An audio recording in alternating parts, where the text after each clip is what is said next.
Hello everyone, कैसे हैं आप सब लोग। सिविल सर्विसेज एग्जामिनेशन की प्रिपरेशन अगर आप इंग्लिश मीडियम में करना चाहते हैं then you are at the right place. Change the medium for UPSC is the name of the channel. You should subscribe this channel and share among all the Hindi medium aspirants जो civil service examination की UPSC की preparation Hindi medium को छोड़कर English medium से करना चाहते हैं, जिन्होंने अभी तक पूरी पढ़ाई फर्स्ट क्लास से लेकर के इंटरमीडिएट तक या ग्रेजुएशन भी वो स्टार्ट कर चुके हैं या कंप्लीट कर चुके हैं, को हिंदी मीडियम में किया है और अब वो इंग्लिश मीडियम में स्विच करना चाहते हैं, अपने मीडियम को चेंज करना चाहते हैं जिससे कि उनके सिलेक्शन के चांसेस और ज्यादा बेहतर हो सके। ठीक है ना। तो आपके दिमाग में सबसे पहला क्वेश्चन ये आता होगा कि is it really possible to change the medium from Hindi medium to English medium? Yes, it is 100% possible to change your medium from Hindi medium to English medium. How it is possible? How it is possible? You must be thinking how it is possible, right? शुरू से लेकर के अभी तक जितनी भी studies की हैं वो सारी की सारी हिंदी मीडियम में अगर आपने की हैं, आप बिल्कुल चेंज कर सकते हैं। कैसे चेंज कर सकते हैं? देखिए, ये हमारा सेकंड चैप्टर है, ठीक है ना। 6th क्लास की एनसीईआरटी है अवर पास्ट्स, जिसको हम हिंदी में कहते हैं हमारे अतीत। अवर पास्ट्स, ऐसे आपको उच्चारण पे बहुत ध्यान देना, ठीक है ना। तो ये हमारी 6th क्लास की एनसीईआरटी है अवर पास्ट्स, ठीक है ना। उसका सेकंड चैप्टर है on the trail of the earliest people, on the trail of the earliest people, and ये उसका 14th पैराग्राफ है because 13 paragraph of this particular chapter has already been discussed. Okay, और उसके बाद जो फर्स्ट चैप्टर था that has already been discussed. अब इसको कैसे डिस्कस करते हैं, कैसे चेंज हो सकता है किसी का मीडियम। देखिए, you will have to find one book, और वो क्या है? यूपीएससी का मटेरियल है। NCERTs are recommended to every single aspirant who is preparing for the civil services examination in English medium or either in Hindi medium or in whatever the medium somebody is preparing, right? So NCERTs are must, ठीक है ना। अब अगर किसी ने कुछ भी पढ़ाई नहीं की, कोई इकोनॉमिकली वीकर बैकग्राउंड से है, रूरल बैकग्राउंड से, जो स्कूल्स में नहीं जा सका, इंग्लिश मीडियम स्कूल्स में नहीं जा सके, उन्होंने इंग्लिश सुनी नहीं है, क्योंकि 99% होता ही है कि इंग्लिश मीडियम का जो बच्चा होता है वो 99% जो सुनता है, अपने क्लास में जाता है, स्कूल्स में जाता है, तो वो 99% जो होता है ना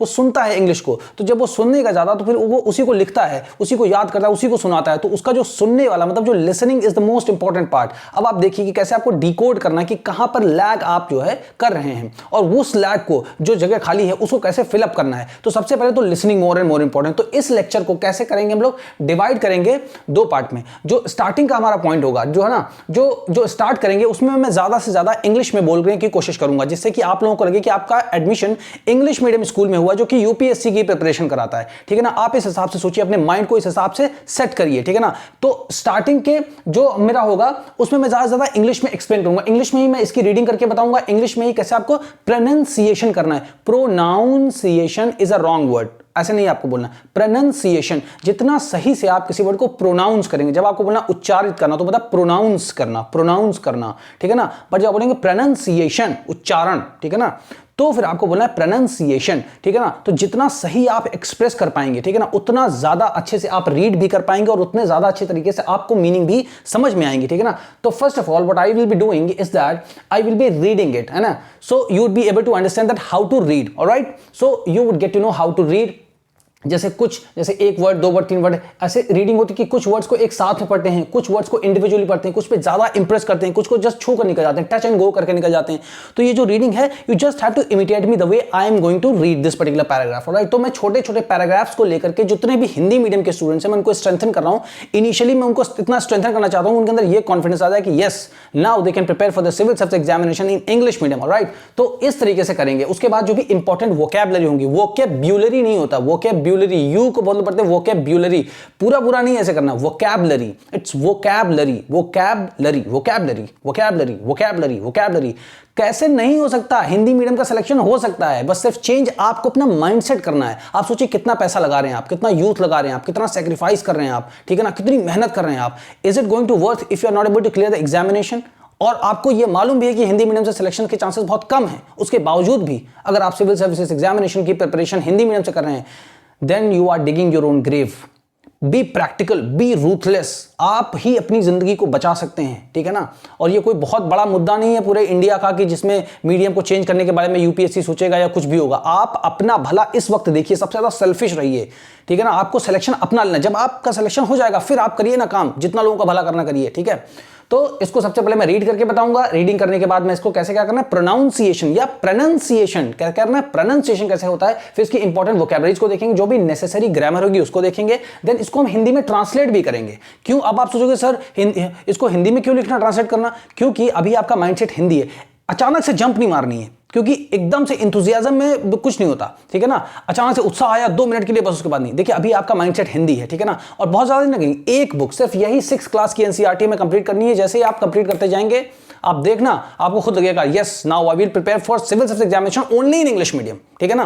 तो इससे ये होगा ना कि अगर आपने इतनी सारी नॉलेज आपके अंदर है, ऑप्शनल आपने किया, आपने यूपीएससी इंटरव्यू तक अगर आप स्टेज तक जाते हैं, मान लीजिए फाइनली आपका सिलेक्शन नहीं होता है अनफॉर्चुनेटली, ठीक है ना, तो क्या है आपके पास इंग्लिश एक मीडियम है, एक लैंग्वेज है, ठीक है ना, उसके साथ इतनी सारी नॉलेज है, तो at least you be able to find a good job in the market, कहीं ना कहीं जॉब मिल जाएगी। आप अपनी जिंदगी के बारे में सोचिए, दुनिया क्या कह रही है, क्या बोल रही है, वो सबसे आपको कोई मतलब नहीं, क्योंकि ये आपकी जिंदगी है, आपकी ही चॉइस है, ठीक है ना। कोई आपको बाद में किसी भी तरीके से कुछ देने नहीं आएगा, कोई हेल्प नहीं करता किसी की, क्योंकि किसी के अंदर क्षमता ही नहीं है आपको हेल्प करने की, ठीक है। तो उसके बाद क्या करेंगे, हिंदी में इसको ट्रांसलेट करेंगे, फिर उस हिंदी को आपको ट्रांसलेट करना है इंग्लिश में। जितना भी आप यहां से समझते हैं, जो मैं ग्रामर बताऊंगा, जैसे मैं रीड करके बताऊंगा, जो भी मैं वर्ड मीनिंग्स आपको जो है मतलब अच्छे से एक्सप्लेन करूंगा, तो उसको क्या करेंगे आप, ये जो पर्टिकुलर नंबर दिया ना 7080507433, इस पर आपको जो इधर ट्रांसलेशन हिंदी में लिखा होगा उसको इंग्लिश में अपने ओन वर्ड्स में आपको ट्रांसलेट करके लिख करके मुझे स्क्रीनशॉट लेकर के इस नंबर पर सेंड करना है। बहुत सारे लोग भेजते हैं मुझे, आप लोग भी भेजिए, और जितना ज्यादा से ज्यादा लोग हो जाए तो फिर मैं एक ग्रुप बना दूंगा, ठीक है ना।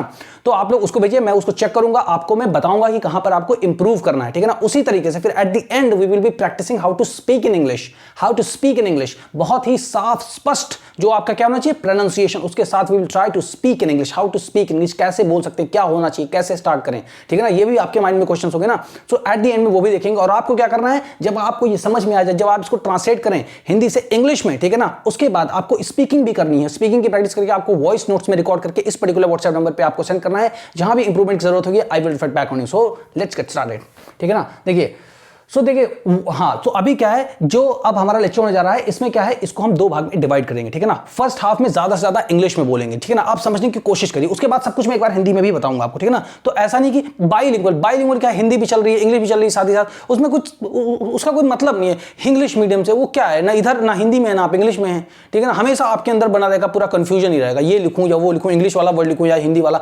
बिल्कुल इंग्लिश में ही पढ़ना है। तो पहले इंग्लिश मीडियम में पूरा मैं इंग्लिश में लिखा है, इंग्लिश में ही एक्सप्लेन करूंगा, तो आपकी थोड़ा हैबिट बनेगी सुनने की। आपको 90 अगर 100% मैं इंग्लिश में बोलता हूं तो 5-10%, 20-25% तो समझ में आएगा ही आएगा, मैं ऐसे एक्सप्लेन करूंगा बार बार एक्सप्रेशंस के साथ, ठीक है ना।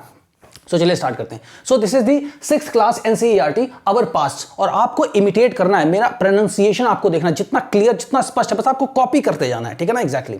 सो this is the 6th class NCERT our past, this is the 6th class NCERT that is our past, okay. In Hindi में वी से इट हमारे अतीत, alright. So this is the 6th class NCERT our past, second chapter on the trail of the earliest people, on the trail of the earliest people. So first of all, whenever you see the name of a chapter, what you need to do, you should just try to decode the meaning of that chapter's name, okay. You should just try to decode the name of the chapters, okay. the जो chapter है उसका जो नाम है, that you will try to decode, try to understand what it wants to convey you, what it wants to tell you, all right. So the moment you will be able to understand the meaning of this title, okay, so you will be having a lot of understanding this, yes, okay, this particular paragraph is going to be about something related to these many topics, right. You'll be thinking, oh yeah, so this is the meaning. So let us try and understand the meaning of this particular topic, right. So on the trail of the earliest people, so here first of all we will just look at a little bit important thing, that is the so this is the article, okay. So this is the article, you must have heard about the article, right. So which article is this? This is the definite article, definite, okay, definite article. Why it is used, why it is used before here, right. So here it is used because here this is the superlative degree, superlative degree of what? Superlative degree of early, okay, early. Suppose I give like this example in every class, like what is early, like if I ask you to get up early in the morning, right, so you get up like 4 o'clock, 5 o'clock, 6 o'clock in the morning, right. But if you wake up 12:01 AM, so it is like the earliest, 12:01 पे ही उठ गया, all right. So that is called earliest, right. So earliest people, so people who lived on this earth 20 lakh years back, 20 lakh years means the old people, means oldest people, means oldest of the oldest people who have lived on this earth. So this particular chapter is talking about those people, okay.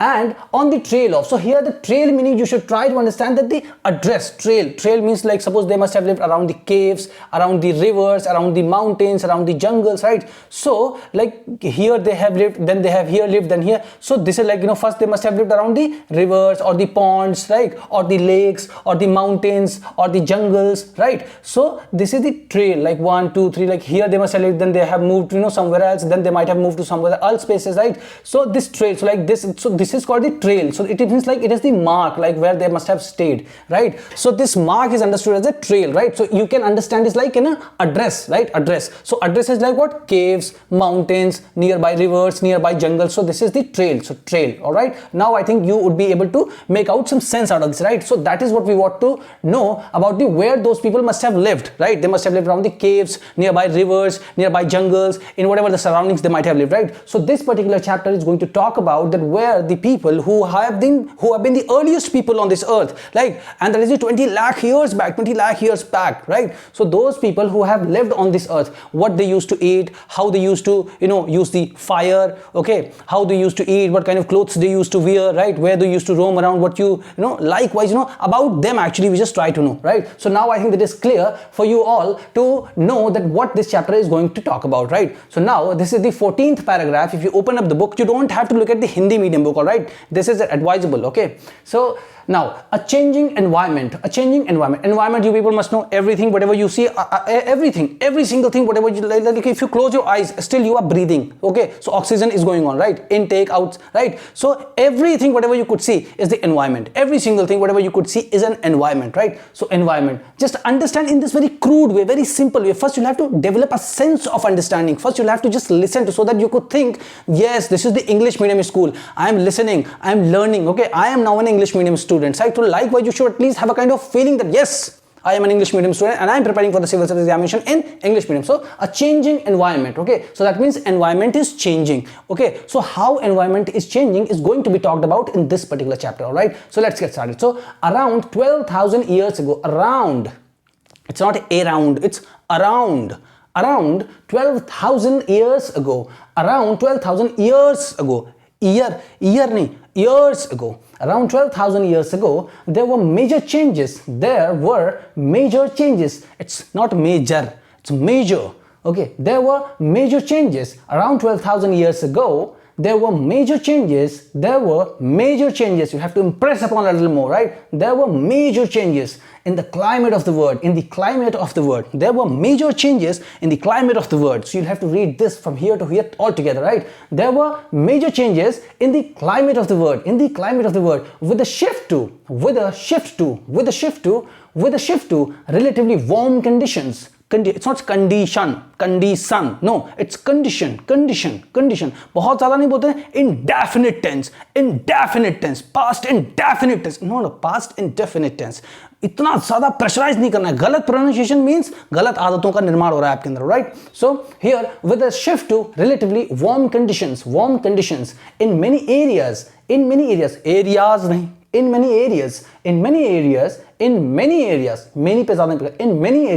this led to the development of grasslands. This in turn led to increase in the number of deer. This in turn led to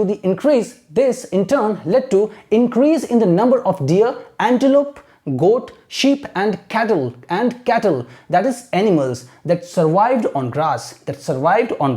This is how you should read it, all right? So I think you must have understood little bit of at least like 5 to 10% if you are able to understand just by reading the way I have just read it for you guys, right? So I think you'll be able to make out a little more sense, right? So now what we need to do, now we'll translate this into Hindi and alongside we'll just try to understand the meaning of this also, right? And this Hindi that we're going to write, right, what do you need to do?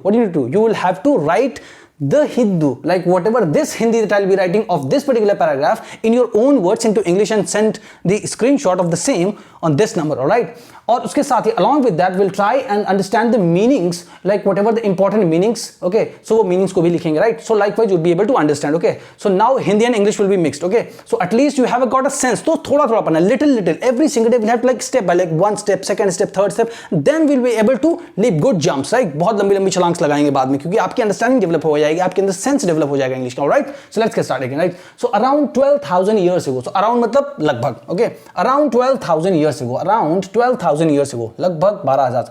And now we don't have to look at कि अरे यहाँ से ये start हुआ, मतलब this particular line it's started from here and here and here and here it is going, and here a little pause, here a little pause, that is the comma, and again and this, and then and this is ending over here, right? So where is the subject, where is the verb? See, initially if you start looking at where is the verb, where is the subject, right, where is the object, where is the other verb, you would get confused, because whenever you would try, but like whatever gonna comes to your mind, if you want to write that thing, or if you want to speak something, right, if something has come to your mind, suppose, right, and you want to speak that, okay, or you want to write that, so what happens? The rule will come first in your mind, then you'll be, oh my god, if I write this, is it following that rule that I have learned? No, it is not. So you'll be more confused. So if you're more confused, you will not progress. You will not progress, right? So if you do not have any rule in your mind before doing anything that you are going to, definitely you want to do at least something, right? 50-60% you will get the correct one, all right? So let's do this, right?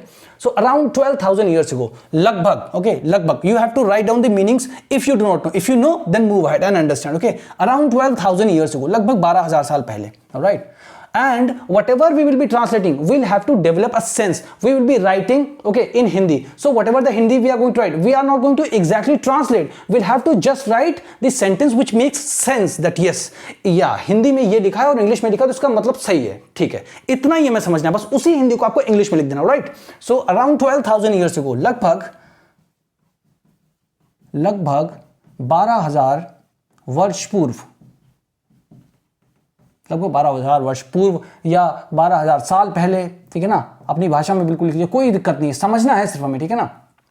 There were many major changes. So there जो होता है ना, there जो होता है, there का मतलब होता है, suppose if somebody asks me where is your marker, okay, and suppose my marker is on the table, so I'll say it's there, वहाँ है, it's there. So there means there is a word which shows you, which gives you kind of an indication that something is existing on that, मतलब किसी भी चीज के अस्तित्व में होने की संभावना को बताता है ये, ठीक है ना, there, तो इसीलिए क्या मतलब वहां, अब मतलब कहां, 12,000 साल पहले, ये बता। तो इस हिसाब से आपको सेंस डेवलप करना है। ग्रामर के चक्कर में आप पढ़े, देखिए ग्रामर बहुत जरूरी है, सही है, बट जितनी जरूरी उतनी करिए, साथ साथ करिए। मेन आपका एनसीईआरटी का सिलेबस भी कंप्लीट होता है, आपको लगे कि हाँ मैं सिविल सर्विसेज की प्रिपरेशन भी कर रहा हूं, अगर अदरवाइज ऐसे तो कोई मीडियम ही नहीं चेंज कर सकता, फिर अगर उसको पूरी ग्रामर पढ़ाओ तब भी आप नहीं समझ पाएंगे इसको, गारंटेड है, ठीक है ना। तो इस हिसाब से पढ़िए। रिवर्स इंजीनियरिंग करते हैं और देखिए फिर एक ही बुक को कंप्लीट करते हैं, जितना ग्रामर आप अलग से सीखेंगे उसका 90% आप इसी के साथ सीख जाएंगे, ठीक है ना।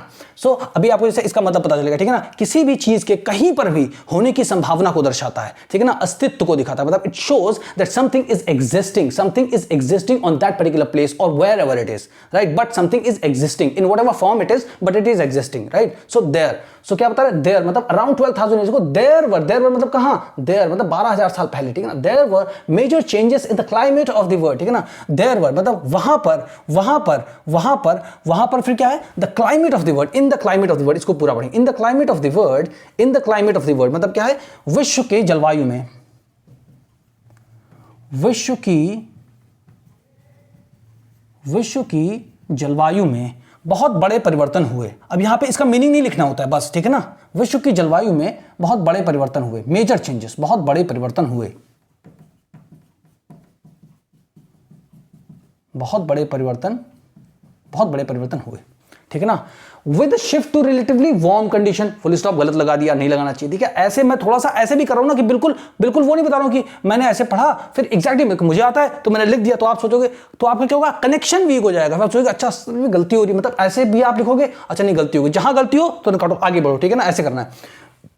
With a shift to relatively warm conditions, with a shift to relatively warm conditions, अब क्या है, with a shift to, ये जो चीज है ना, ये आपको समझना है थोड़ा सा, क्या है ये, देखिए इसमें क्या है, with a shift, अब इसको एक एक करके देखिए, जो ये क्या ना, ये है relatively, इसका मतलब क्या होता है, तुलनात्मक रूप से, जैसे मतलब जैसे मैं यहां से यहां तक भागता हूं, आप यहां से यहां तक भाग लेते, तो मेरे से तुलना में आप इतना एक्स्ट्रा भाग लेते हैं, ठीक है ना, इतना ज्यादा एक्स्ट्रा भाग। अगर मान लीजिए मैं 10 किलोमीटर भागता हूं तो आप 11 किलोमीटर भागते, तो मतलब मेरी तुलना में आप 11 मतलब 1 किलोमीटर ज्यादा भागते हैं, ठीक है ना, ये मतलब होता है रिलेटिवली का, right. So with a shift to relatively warm condition, ठीक है। अब वार्म कंडीशन मतलब क्या है, गर्मी बढ़ रही है जैसे, है ना, थोड़ा सा मतलब जो है, जो भी हमारा मतलब जो ये हमारा क्या मतलब, जैसे यहां पर 1 किलोमीटर का इंक्रीज है तो वैसे वहां पर जो भी टेंपरेचर होगा उसमें थोड़ा सा इंक्रीज हुआ होगा, ठीक है ना, रिलेटिवली, मतलब ये नहीं, अब जैसे मैं मान लीजिए कि 10 किलोमीटर भागता हूं, आप 100 किलोमीटर भागते हैं, तो 100 किलोमीटर से मतलब कोई फिर मतलब जमीन आसमान के कोई वही नहीं है, मतलब कोई वही नहीं है, मतलब कोई भी मतलब वो नहीं होगा, तुलना होगी ही नहीं, क्योंकि फिर आप 100 और मैं 10 मतलब कोई है ही नहीं, कॉम्पिटिशन से बाहर।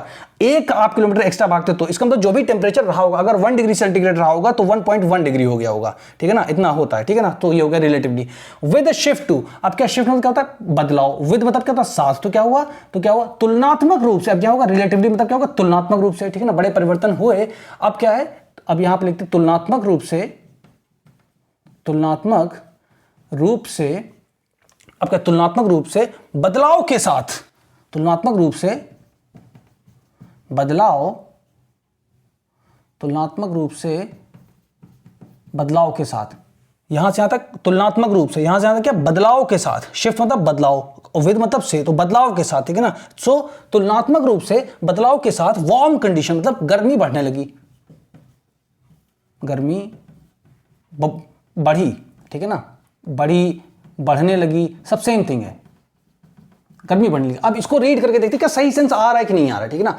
लगभग 12,000 वर्ष पूर्व या लगभग 12,000 साल पहले विश्व की जलवायु में बहुत बड़े परिवर्तन हुए, तुलनात्मक रूप से बदलाव के साथ गर्मी बढ़ने लगी।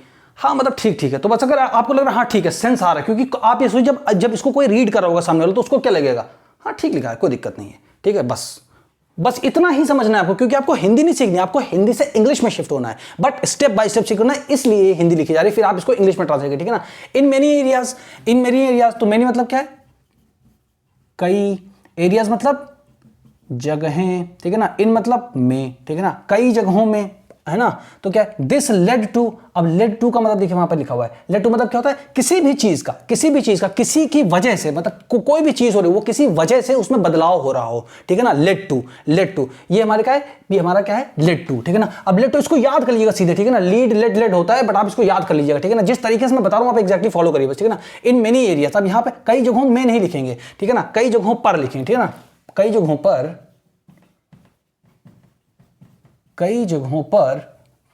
This led to the development of grasslands.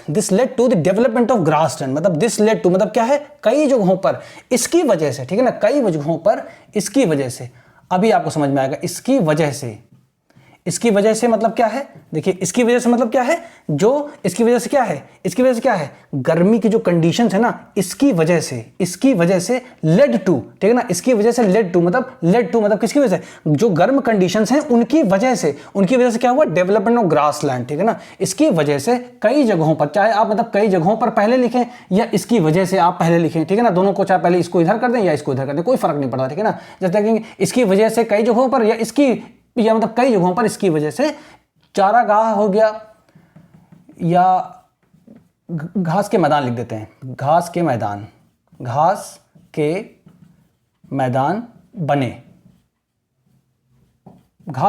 बने, ठीक है ना, डेवलपमेंट ऑफ ग्रासलैंड्स, ठीक है ना, घास के मैदान बने, ठीक है ना। दिस इंटर्न अब मतलब क्या है, इसी क्रम में, इंटर्न मतलब क्या होता है, ये देखिए यहां पर लिखा हुआ, इसको लिख लीजिएगा, ठीक है ना, ये आपको याद रहेंगे हमेशा। दिस इंटर्न, इसकी, अब मतलब क्या, इसी क्रम में, मतलब एक बदलाव हुआ, फिर और क्या बदलाव हुआ, मतलब एक बदलाव क्या हुआ, जैसे वार्म कंडीशंस हुई, ठीक है ना। अब जैसे वार्म कंडीशंस हुई, अब क्या है कि जैसे जो ये हमारा मतलब ये क्या था, क्लाइमेट था, तो क्लाइमेट में क्या हुआ, मेजर चेंजेस हुए, तो ठीक, ये पहला पॉइंट हो गया।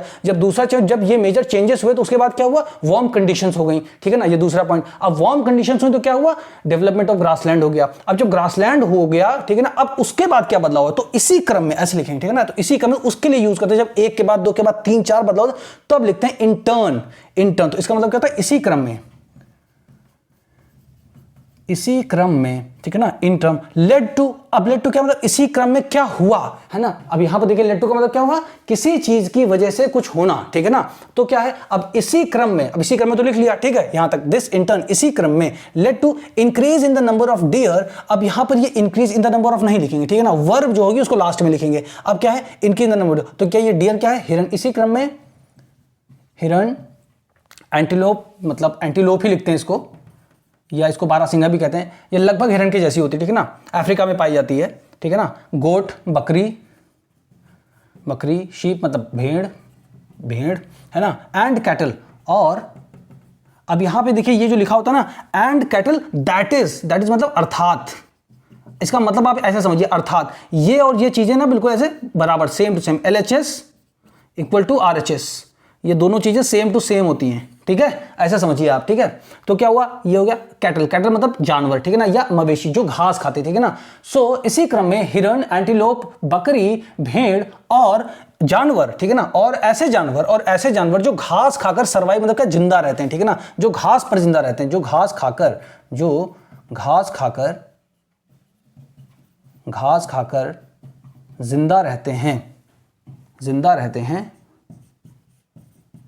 रहते हैं। अब क्या है, led to increase in the number, मतलब उनकी संख्या में बढ़ोतरी हुई, है ना, रहते हैं उनकी संख्या में।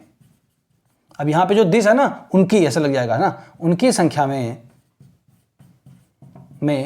बढ़ोतरी या वृद्धि,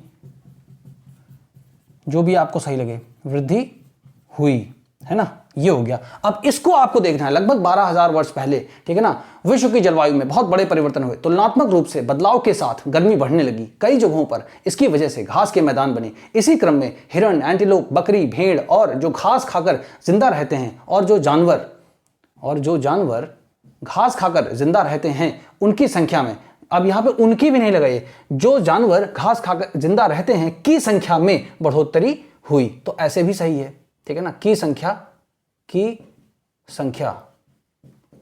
में बढ़ोतरी हुई, बिल्कुल परफेक्ट, ठीक है ना। अब हमको लगा हाँ समझ में आ रहा है, बस ठीक। इसी को आपको ट्रांसलेट करके क्या करना है, इसी को आपको ट्रांसलेट करना है। ट्रांसलेट करने के बाद इंग्लिश में लिखना है इन योर ओन वर्ड्स, ठीक है ना, उसको अपने शब्दों में लिखने के बाद इस नंबर पे आपको व्हाट्सएप पे स्क्रीनशॉट लेकर के सेंड करना है। Will check it and I will reflect back to you, ठीक है ना। अभी क्या देखा आपने, ये देखिए, जहां पर देखिए इसका वर्ड का मीनिंग आपने समझा, इंपॉर्टेंट। इंटर्न का समझा कि जब एक चीज, दो चीज, मतलब एक घटना हुई, फिर उसकी वजह से दूसरी हुई, फिर उसकी वजह से तीसरी हुई, तो उसके में क्या लिखते हैं, इंटर्न लिखते हैं, ठीक है ना। और लेट टू मतलब क्या होता है, किसी भी चीज की वजह से कुछ होना, ठीक है ना। तो ये हो गया, तो ये दो चीजें आपने इसमें सीखी। बाकी क्या है, रिलेटिवली मतलब आपने सीखा कि क्या तुलनात्मक, समय बताया ना कि जैसे मैं मतलब कितना दौड़ता हूं 10 किलोमीटर, आप कितना होते हैं 11 किलोमीटर, तो 1 किलोमीटर का जो होता है, तो मतलब एक आप ज्यादा दौड़ते हैं मुझसे।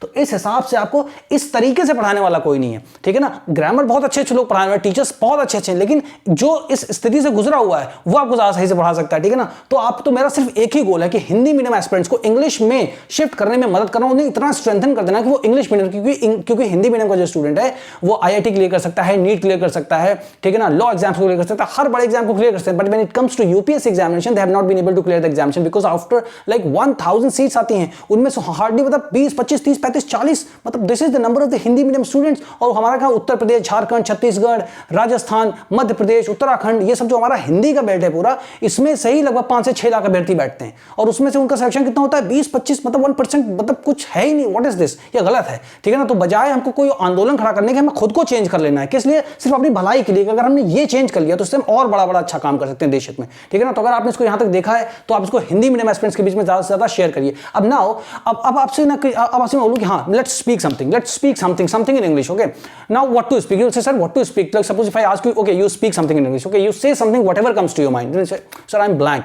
Mostly what happens, मतलब यही होता ही है, mostly यही होता है कि you are blank 99%. Now, how you can speak English? How you can start speaking in English? See, first of all, you have a story here. I have explained you the meaning of this particular title, ठीक है ना। इसका meaning, just go back to the video, ठीक है ना, पीछे करो video को, फिर से देखो, इसका मीनिंग आपको बताया। देखिए, कहीं ना कहीं से तो आप शुरुआत करेंगे, you will have to start from somewhere, ठीक है ना। And the best day, if you are waiting that I'll be learning entire grammar, and after having learned all the grammar and every single thing, all the vocabularies, word meaning, everything that when I'm done with, then I'm gonna start speaking English. And that day, if you are waiting for that day is a complete big mirage. That day will never come. That day is actually doesn't exist. It is just a kind of facade in your mind, right? So you don't have to focus on that. Now, what I am telling you is that now this particular story is in your mind, right? I have explained you the meaning of this chapter's name, all right? So you have the meaning, right? Now I have explained you this, right? That what is the meaning of this, and this now you have also, because now you know the Hindi also, and you know the English, you know the most important word meanings also here, right? You know, and actually most of the word meanings are known to you already, right? So if you are knowing, you know, like 60-70% of this, at least you should start. आप वो जाता है, he goes, right? वो market जाता है, he goes to the market, he comes from the market, I take tea, you take tea, he takes tea, she takes tea, they take tea, we take tea. ये सारे sentences को अगर आप रट करके आपको लगता है कि इनसे नहीं आ रही है, ठीक है ना, तो आप कम से कम एक एक दो सेंटेंस को थोड़ा सा दिमाग पे प्रेशर रखें। तो जब ये आपको याद होने लगेंगे ना, थोड़ा सा 2-4 सेंटेंस, तो आपके अंदर ये हिम्मत आई कि हाँ, मैंने बिना सीखे बहुत सारी चीजें, I have been able to speak English like this, then you can add, आप अपने खुद के 2-4 सेंटेंसेस इसी से मिलते जुलते बना सकते हैं। This is the very most important thing, right. So suppose करिए, चलिए अराउंड 12,000